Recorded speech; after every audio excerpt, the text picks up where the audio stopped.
I read a quote on the street yesterday that said, "In true art, the end is always the beginning." Hey, what the fuck was that? This is the true story. True story. 7 strangers picked to live in a loft and have their lives taped To find out what happens. What? When people stop being polite. Could you get the phone? And start getting real. The real world.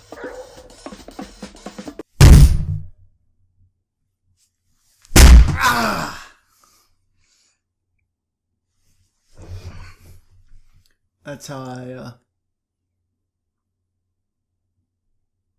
I sync my videos, if you didn't know. Here is the last episode of the first season. It's 13 episodes, so there are quick math 11 episodes that I didn't watch. So because of that, I don't know if anyone, did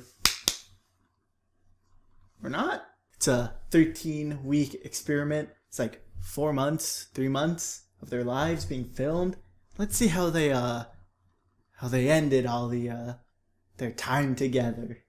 I learned a lot about myself. It was a constant mirror, and that's very intense. It's interesting how now we are so much more exposed and looking at ourselves in the mirror constantly, and how we want that validation of, ooh, look at me. Oh, look what I'm doing. Oh, look me being fit. All that stuff. And it was simpler times in 1992, and now we're all trying to, make ourselves seem like our lives are greater, have more meaning or something, make ourselves seem more important for no real reason except acknowledgement, which is a fucking bummer when you think about it. It was exposure for the band, obviously. I'm interested in seeing how big Homie's band got off of season 1 of The Real World. So let's do a little check it out.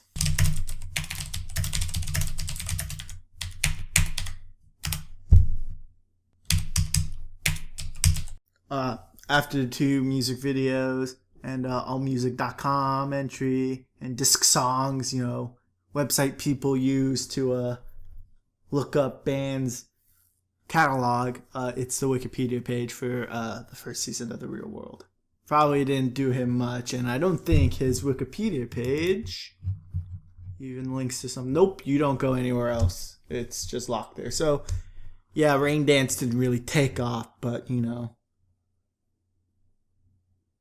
nothing ever really does.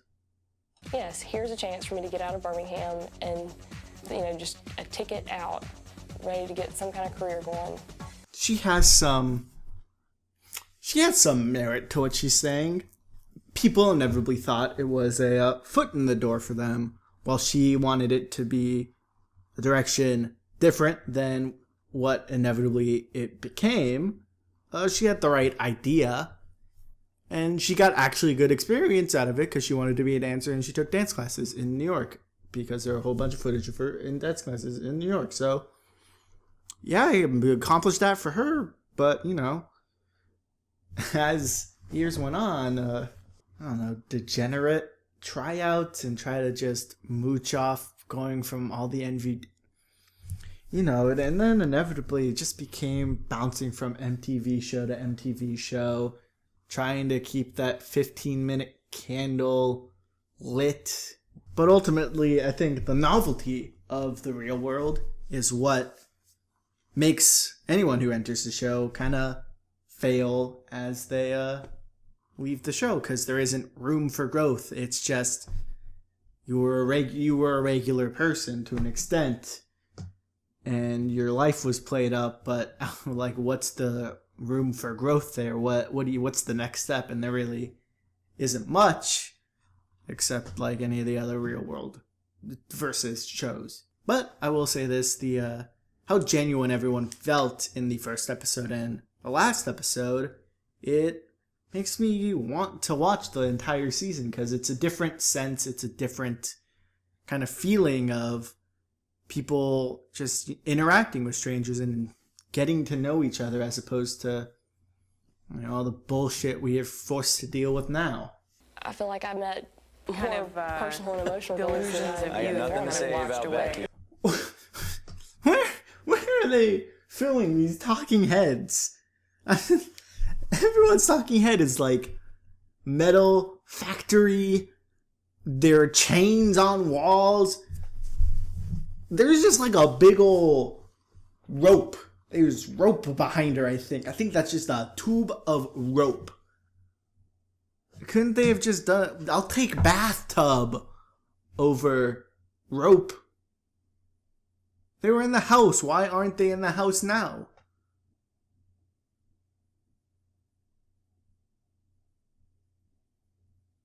That's the weirdest thing, probably, in this entire episode. Who would you have sex with first in the loft? It's like I know who I'd want to, but then I think about who I would really want to, but it would probably be Jules. This is interesting to me because it seems that they got 7 attractive people in a house, and you know, they didn't really with one another. It felt like they were just roommates as opposed to it just being a sex factory, if you know what I'm saying. I tried to explain to everybody how come there's no sex in the apartment. It's just like having a brother or a sister. She described it perfectly, and just from the first and last episode, it really felt like a more of a family than just friends. You know, now we're not friends, just people forced to live with one another. And that explains why there wasn't any hookups, no going around, because it would be weird. I mean, obviously you wouldn't want to, you know, with anyone you felt was like a brother or sister, or like mom or dad or grandfather, you know? Because that's more of a Freudian fun time than any other regular fun time, if you know what I'm saying. I learned that it's really important to be happy with yourself. It really is. Heather has really given some of the most interesting talking heads in this episode. She's really dug deep to kind of inform us what it was really like and how they grew and evolved and how, you know, intimate it was in a platonic way. She mentions really growing and like looking inward, and let me tell you, nowadays you can fucking tell people are acting, trying to get on the reel or trying to be the biggest personality they can be just at a shot at being on this show. And like, I'm so interested in what these audition tapes could have been, what they could have possibly have acted, or if they just got truly 7 random people out of any of the other like tapes they got in. I don't even know what the process was like, but it's interesting. It's gonna be interesting watching the next season, and I'm actually excited just to see the difference. I didn't think I'd end up being excited for season 38 of The Real World, but I kind of am, because of how interesting these people were and how, you know, open they were. Because, you know, people are going to be closed off and putting on a front. I can already taste it. I definitely was neurotic about how to bring my sexuality into 6 people that I didn't know. Homie was gay? Was this a big deal back in 92 that an openly gay man was on TV? Did people care? I hope people didn't care. In you know, in a who cares, it's just a TV show kind of way. But I felt like of all the fighting, you know, communities have to do to feel like they're represented, to feel like they're equal, this has flown under, like, nobody talks about this. And it seems like it had no culturally significant impact on TV. Because it's like tabloid news when news like that comes out. We live in a real bummer of a time period, man. I mean, I can only assume he must have been accosted after the show because people knew, but still, Like, it wasn't newsworthy back then, and now it probably would have been. Because it's like, look how open we are. We're cashing in on being open. And back then it was just a person, and we decided he was interesting enough to be on the show.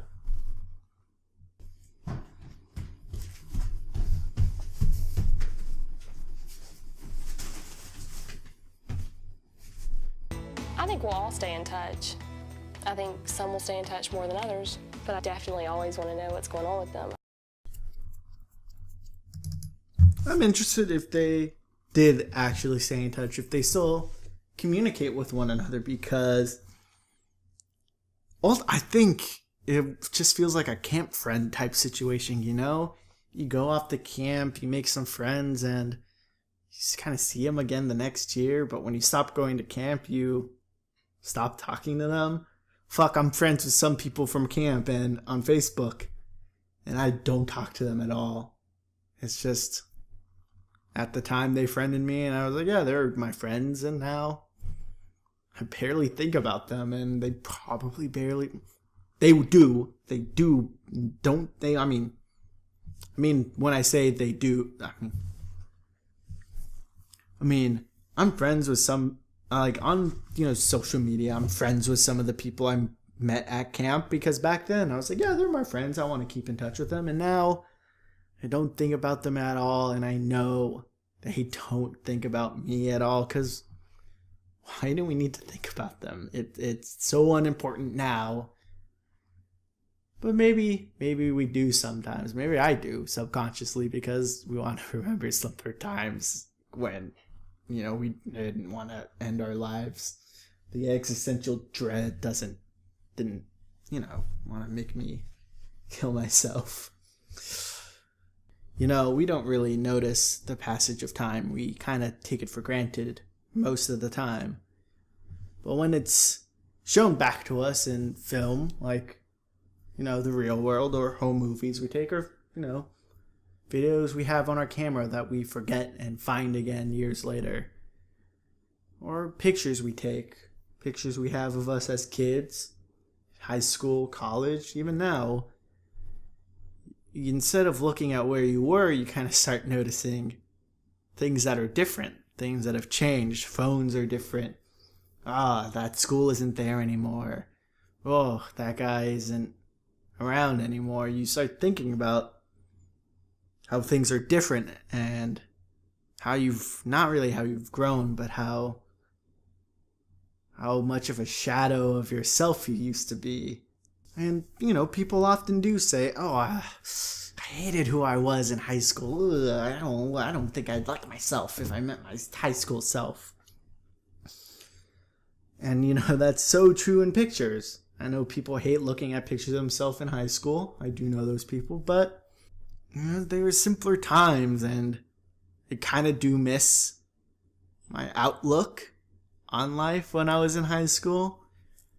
I think I'd be happier, in a sense. Probably more confident, but this was 25, 26 years ago.